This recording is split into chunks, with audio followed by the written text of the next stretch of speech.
सभी को नमस्कार। सबसे पहले आज world senior citizen mission day का बहुत बहुत शुभकामनाएं। वरिष्ठ नागरिक दिवस की बहुत बहुत शुभकामनाएं। आज हमारे बीच में 83 वर्षीय बाबूजी बहुत सुंदर क्लास ली। उसके बाद 73 वर्षीय, 78 वर्षीय, 72 वर्षीय, 67 वर्षीय और 64 वर्षीय सभी हमारे साथ वरिष्ठ आज हमारे बीच में है। जैसा कि कहा गया है कि जब हम किसी को बोलते हैं वरिष्ठ को, 60 साल के बाद रिटायरमेंट हो जाता है, और जब वरिष्ठ को बोलते हैं कि आओ बाबूजी योग करें, तो कहना होता है कि अब क्या उम्र, अब तो रिटायर्ड हो गए, उम्र हो गई, अब तो घुटने काम नहीं करते, अब तो हाथ पैर काम नहीं करते, अब तो बस भगवान उठा ले और 2 वक्त की रोटी मिल जाए। ऐसी हताशा और निराशा भरी जिंदगी से बाहर आने के लिए हमारे बीच में उदाहरण है कि 83 वर्ष के बाबूजी आज भी योग को और समाज को पूछते हैं।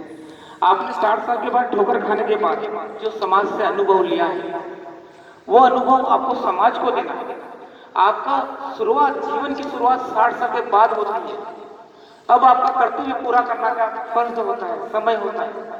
आप एक एक दिन गवाते हुए समाज को कुछ बांटने का प्रयास करें और 100 साल तक युवा जोश के साथ जीना चाहें और जीना चाहिए। ऐसे कई हैं जो 90 साल के जो समाज को आज भी दे रहे हैं, समाज को परोस रहे हैं, समाज में कुछ खूब काम कर रहे हैं।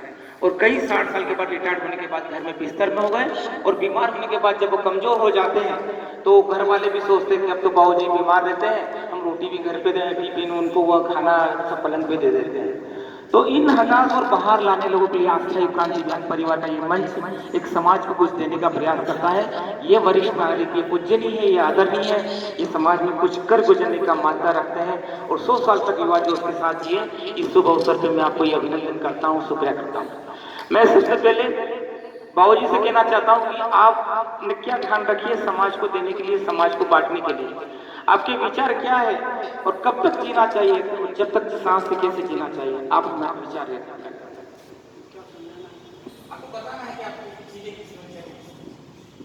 सबसे पहले तो क्या है कि जैन साहब ने कहा कि आदमी शारीरिक रूप से बीमार हो जाता है, लेकिन यथार्थ में वो शारीरिक रूप से बीमार नहीं होते, वो मानसिक रूप से बीमार होते। वो सोचने लगता है कि मैं बीमार हूँ। यदि अपने मन में ठान ले कि मैं बीमार नहीं हूँ, मैं स्वच्छ हूँ, स्वस्थ हूँ, मैं बिल्कुल स्वस्थ हूँ, तो आप जो है शारीरिक रोग आपका दूर हो जाएगा। मानसिक रोग ही है। तो मैंने जो जीवन में पाया, मुझे बहुत क्रोध आता, तो धीरे धीरे मैंने क्रोध पे नियंत्रण किया। और क्रोध पे नियंत्रण करने से क्या हुआ कि परिवार में जो है क्रोध के कारण क्या होता था, कलह होता था, दूसरे जो है तनाव में आ जाते थे, तो वो नहीं आते। आज सब बड़े प्रेम से रह रहे हैं, एक दूसरे का सम्मान कर रहे हैं और बड़े शांति से, सद्भाव से, आनंद से हम परिवार में गुजारा। तो मेरा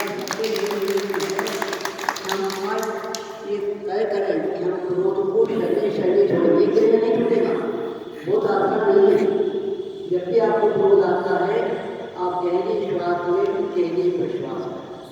कोई आपको कुछ बात कहता है, हो सकता है कि आपको जिक्र न हो, आप उसे सुनिएगा, उस वक्त उसे कोई भी जवाब न दे। समय आने पर यदि उसने गलत कहा है तो उसे समझाने का प्रयास करें। यदि उस वक्त कहेंगे तो क्रिया की प्रतिक्रिया होगी, जितनी तेजी से गेंद फेंकोगे उतनी तेजी से वापस लौट के आएगी। तो मेरा सबसे अनुरोध है कि अपने क्रोध पे नियंत्रण करने का प्रयास करें, अपने घर में शांति बनाएं, अपने परिवार में, अपने समाज में शांति बनाएं। धन्यवाद। समाज को, सीनियर सिटीजन वरिष्ठ नागरिक समाज को काफी कुछ देने का मानता रखते हैं, पर ये हताशा और निराशा भरी रिटायरमेंट के बाद ऐसा समझते हैं गवर्नमेंट ने रिटायर कर दिया तो हम भी रिटायर्ड हो गए दुनिया से। ऐसी हताशा और निराशा भरी जिंदगी से बाहर आने के लिए आपके क्या विचार हैं? मैं बाबूजी के विचारों से पूर्णतः समर्थन करता हूँ। मैं भी इनके जैसे ही क्रोधी था, लेकिन जब प्रोफेशनल फील्ड में आया तो क्रोध शांत हो, और सब तरह का मुझे सुख मिला है, हर तरह का सहयोग मिला है। इसी मंच से मैं घोषणा करता हूँ कि विद्यार्थी पढ़ने में इंटरेस्ट है, गरीब है, तो मैं जो भी तन मन धन से उन्हें सहयोग करूँगा। इन्होंने कहा कि प्रोफेशन में आने के बाद में इनका क्रोध समाप्त हुआ, लेकिन मेरा क्रोध उस वक्त भी बहुत था और उसके कारण मुझे जो है स्टैंड रिलीव होना पड़ता था। एक बार तो अपने पोर्ट ब्लेयर भेजने की तैयारी हो गई थी मेरी इसी क्रोध के कारण। तो जहाँ तक संभव हो इसे नियंत्रित करने का प्रयास कीजिए। बहुत नुकसान करता है, या तन को, मन को, रक्त को, सबको अशुद्ध कर देता है। धन्यवाद। राव जी ने बहुत अच्छी बात बताई। इस बात के ऊपर मैंने पूरी क्लास दी थी। क्रोध इतना नुकसान कर देता है कि आपको पता भी नहीं होता है कि क्रोध कितना नुकसान कर गया। काफी कुछ नुकसान अनबिलीवेबल, आप सोच भी नहीं सकते। इस क्रोध से जीवन नर्क बन जाता है। चारों प्रकार के केमिकल्स, चाहे सेरोटोनिन हो, ऑक्सीटोसिन हो, डोपामाइन हो, एंडोर्फिन हो, इन केमिकल्स को खत्म कर देता है, हमारा जीना नर्क बना देता है। मैं आपसे अनुरोध करूंगा कि आप योग के माध्यम से समाज को क्या देना चाहते हैं कि योग करें, और आप अपने आप बताएं नानकराम जी कि योग करके हम स्वस्थ रह सकते हैं, और जब तक हम अच्छे से पॉजिटिव रखें, सकारात्मक रखें, अच्छे समाज के निर्माण में सहभागी बन सकते हैं। तो आप अपने समाज को क्या देना चाहते हैं जो आप इस उम्र के पड़ाव पर हैं? मैं निरंतर योगाभ्यास में हूँ और विगत आस्था योग क्रांति अभियान से जुड़ा हुआ हूँ। जैसे कि हमारे सहपाठी ने कहा कि क्रोध को नियंत्रण जरूरी है, तो मैं हमारे नौजवानों से यही अपेक्षा रखता हूँ कि बड़ों के अनुभव का अनुसरण करना जरूरी है। क्रोध तो आता है जब 60 के ऊपर व्यक्ति जाता है तो घर के सदस्य जो है ना उसकी अवहेलना करना शुरू करते हैं या कुछ भी बोलना शुरू कर देते हैं मान सम्मान में। तो उस आधार पर उस बात को वहीं विराम देने के लिए एक गिलास पानी पी लो और या तो उस माहौल से अपने आप को अलग कर लो, तो आपका क्रोध अपने आप शांत हो जाएगा और बड़े सब आपको समझने लग जाएंगे। तो क्रोध को आपने अगर वश में कर लिया तो आपने पूरा जीवन जी लिया और फिर वो आपको क्रोधित करने का अवसर नहीं देंगे। और इस प्रकार से हम स्वस्थ मन से, स्वस्थ शरीर से योग को करते हुए, अगर योग के अपने आसपास में व्यवस्था नहीं है तो हम ही उसका बीड़ा उठाकर योग के लिए लोगों को प्रेरित करें और आगे बढ़कर उनको योग से जोड़ेंगे। जैसे डॉक्टर साहब पांडे जी योग से जुड़े हैं और योग करवा रहे हैं इस उम्र में भी, तो इस प्रकार का माहौल हम दूसरों को भी समझाएं ताकि वो भी योग से प्रतिबद्ध होकर योग को शुरू करें और स्वस्थ मन, स्वस्थ शरीर रहते हुए इस शरीर के चोले को छोड़ें।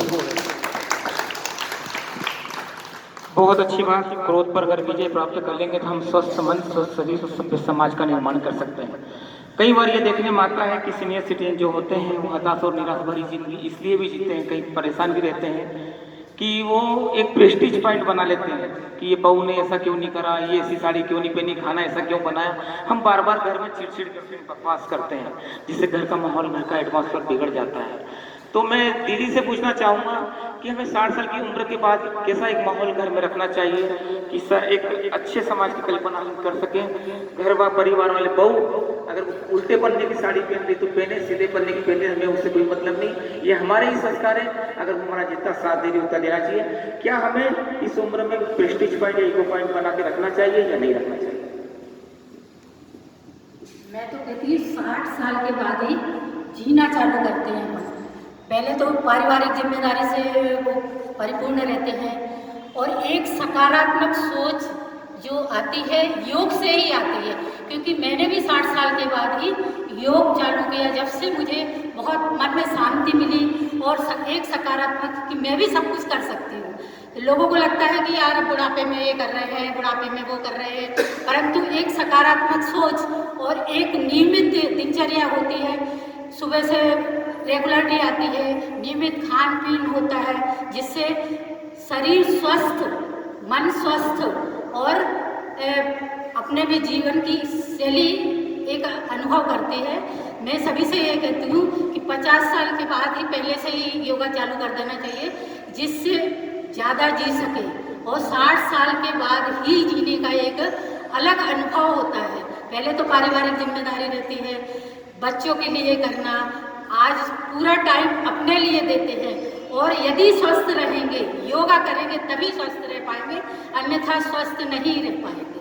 मेरा यही है कि सब युवा पीढ़ी ही पहले से ही योगा करें। मैंने नहीं करा, पर मैंने नहीं करा इसलिए मैं बहुत अपने वो टाइम को याद करती हूँ कि दिन भर का घर के कामों में लगी रही, ऑफिस के कामों में लगी रही, 6 बजे से उठना, सिर्फ काम काम काम, अपने लिए समय नहीं दिया। यदि पूरा समय देती तो आज मैं और ज़्यादा स्वस्थ होती। मैं बस यही कहना चाहती हूँ कि रोज़ योगा में आए, नियमित योग आए और योग करें। देखिए, बहुत अच्छी बात बताई। दीदी ने ये बताया कि 50 साल के बाद योगा चालू कर देना चाहिए। बीच में बाबूजी ने डॉक्टर में कहा कि 50 साल नहीं जाए जीवन में, मतलब शुरू से ही योग चालू कर देना चाहिए। बहुत अच्छी बात। हमारा प्लानिंग होना चाहिए कि हम 30 साल बाद क्या करेंगे, 40 साल बाद क्या करेंगे, 50 के होंगे तो क्या करेंगे, 60 के होंगे तो क्या करेंगे, 70 के होंगे तो क्या करेंगे, 80 के होंगे तो क्या करेंगे, 90 के होंगे तो क्या करेंगे। इसी प्लानिंग के बाद हमारे साथ हमारे बाबूजी जी रहे हैं बहुत अच्छे से। तो ऐसी हमारी हर सोच होना चाहिए, हर प्लानिंग होना चाहिए कि हमारे 65 के बाद क्या होगा, 70 के बाद हम कैसे जिएंगे, 75 के बाद। ऐसी प्लानिंग के साथ अगर जिएंगे तो हमारा वृद्धावस्था भी कितनी अच्छे से निकलेगी, एक माहौल के साथ जिएंगे और समाज को अच्छे से देने का प्रयास करेंगे। मैं किसी से पूछना चाहता हूँ, ऐसी प्लानिंग के बारे में आपके क्या विचार? हरिओम। सबसे पहले तो मैं सर का बहुत अभिनंदन करती हूँ कि इस उम्र में आपको इतनी एनर्जी है, वो एनर्जी आप इधर आके देते हो, इसके लिए आपका बहुत बहुत शुक्रिया। और मैं ये कहना चाहती हूँ, पहले अपना शरीर स्वस्थ है तभी आप योगा करोगे तो आगे आपको उसका भयंकर मतलब 101% लाभ मिलेगा। आप सोचोगे कि मैं बीमार हूँ उसके बाद जाऊँ, इसलिए उसके पहले ही आप योग करोगे तो उसका आपको 101% मिलेगा। और बी पॉजिटिव रहना चाहिए, कोई इससे बदले की भावना नहीं चाहिए कि मेरी सास ने मुझे मेरे साथ गलत करा तो मैं मेरी बहू के साथ करूँ। ये सोच होनी चाहिए कि मैंने जो दुख उठाए हैं, जो तकलीफ उठाई है, मैं आगे की पीढ़ी को वो ट्रांसफर नहीं करते हुए अच्छी सोच आगे बढ़ाऊं और अपने आसपास का वातावरण स्वस्थ रखे, अपना मन स्वस्थ रखे, तो शरीर भी स्वस्थ, मन भी स्वस्थ और समाज भी स्वस्थ रहे। इसलिए हरिओम। बहुत अच्छी बात। कल की टैगलाइन शरीर सच मन सभ्य समाज। आज आत्मा से परमात्मा का मिलन, पूर्ण मिलन करवाया बहुत। आप सब सीनियर वरिष्ठ नागरिकों ने एक दीदी आप बताना चाहेंगे कि आप वरिष्ठ नागरिक होने के नाते समाज को क्या बोलना चाहती हैं? चलिए, कोई बात नहीं, बहुत बहुत अभिनंदन। आज एक बार फिर वरिष्ठ नागरिक दिवस की बहुत बहुत शुभकामनाएं। आश्रय क्रांति बहन परिवार के मंच पे जो वरिष्ठ ने अपने संदेश दिए हैं वो समाज तक जाएगा, समाज को परोसा जाएगा। और कैसे जीते हैं ये कल्पना एक अच्छे मिशन के साथ हम आगे बढ़ रहे हैं। मैं सभी का अभिनंदन करता हूँ। बहुत 1 मिनट और बात करना चाहते हैं। आज जो हमने स्लोगन दिया इसको आत्मसात करने का प्रयास करेंगे और आत्मसात करके अपने जीवन में उतारने का प्रयास करेंगे। एक और बात, घर में कला क्यों होता है? हमारी बहू हमको रोजाना समय पे खाना देती है, चाय देती है, नाश्ता देती है। एक दिन देर कर दिया तो हमने क्या किया, उसको गुस्सा करना शुरू किया। अरे भाई ये देखो आज उसने क्यों देर किया, हो सकता है उसकी तबीयत ठीक नहीं। हमने 29 दिन ठीक समय पर दिया, उसको कम भूल गए, तो सिर्फ 1 दिन नहीं दिया उसके लिए हम क्रोध करें। यदि घर में आपको शांति रखनी है तो समन्वय बना के रखना होगा, तभी हम जो है माँ बाप का, पिता पति का, सास बहू का व्यवहार जो है सही कर सकते हैं। धन्यवाद। एक प्रेस्टीज पॉइंट नहीं बनाए, 60 के बाद इस सोच में उम्र को कोई वो नहीं माने और अच्छे से सकारात्मक रख जिए। अगर नमक कम डल गया, ज़्यादा मिल गया, अपनी तरफ से कोई कमेंट लेकर करना जो कम है, ज़्यादा है ज़्यादा, जैसा है जैसा रहना है, क्योंकि अपनी संस्कार है। तो सीनियर सिटीजन मिशन दिवस की बहुत बहुत आश्रय क्रांति परिवार की तरफ से सभी देशवासियों को शुभकामनाएं। धन्यवाद।